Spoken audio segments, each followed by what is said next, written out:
with Summi Aunty.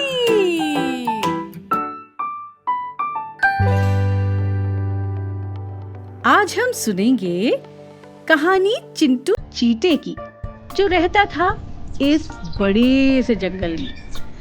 बहुत शैतान था, कभी किसी की बात नहीं मानता था। उसके सारे दोस्त उसको समझाते रहते थे कि ऐसा मत करो, शैतानी मत करो, लेकिन वो मानता ही नहीं था। चिंटू चीते के घर के पास थी एक बड़ी सी नदी, जिसको पार करने की उसके दिल में थी इच्छा। लेकिन उसके सभी दोस्त उसे समझाते थे कि चिंटू चीते, पानी में आ जाती है बाढ़, उसे हमें पार नहीं करना चाहिए। फिर भी एक बार चिंटू चीता चल पड़ा अपने मन की करने, और साथ में ले गया एक दोस्त। पर जानते हो क्या हुआ? उतनी देर में आ गई बाढ़।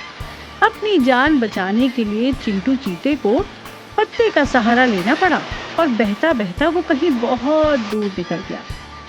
नदी के पार पहुंचकर उसको मिली चालाक बिल्ली, जिसने कहा, आ जाओ चिंटू चीते, मैं तुम्हें तुम्हारे घर छोड़ दूं। नहीं नहीं, मैं तुम्हारे साथ नहीं जाऊंगा, तुम तो मुझे खा जाओगी। ऐसा कहकर उसने अपनी जान बचाई। थोड़ी देर में उसे मिला लाल पूंछ वाला टिड्डा। आ जाओ चिंटू चीते, मैं तुम्हें घर पहुंचा दूं। नहीं नहीं, मैं तुम्हारी बात नहीं मानूंगा, तुम तो मुझे खा जाओगे, कहकर चिंटू चीते ने अपनी जान बचाई।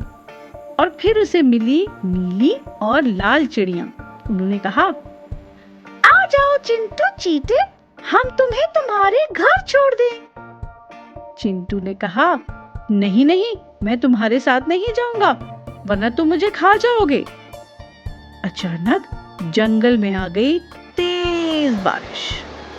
सब कुछ भीगने लगा और चिंटू चीता भी भीग गया।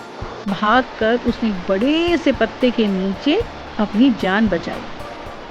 थोड़ी देर बाद एक गिलहरी आई। उसने कहा, चिंटू चीते, आ जाओ मेरे साथ, मैं तुम्हें अपने बिल में छुपा लूंगी। लेकिन चिंटू अब थक गया था। उसने कहा, मुझे अपने घर जाना है, मैं गुम हो गया हूँ, मुझे घर जाना है। थोड़ी देर बाद चिंटू चीते का दोस्त टीटू कछुआ वहां आया। उसने कहा, अरे चिंटू चीते, तुम्हें ठंड लग रही होगी, मेरा खोल पहनना। बहुत बहुत धन्यवाद टीटू कछुए, तुमने मुझे ठंड से बचाया, मैं तुम्हारी ये मदद कभी नहीं भूलूंगा। और थोड़ी ही देर बाद चिंटू चीते की सहेली नन्ही तितली आई।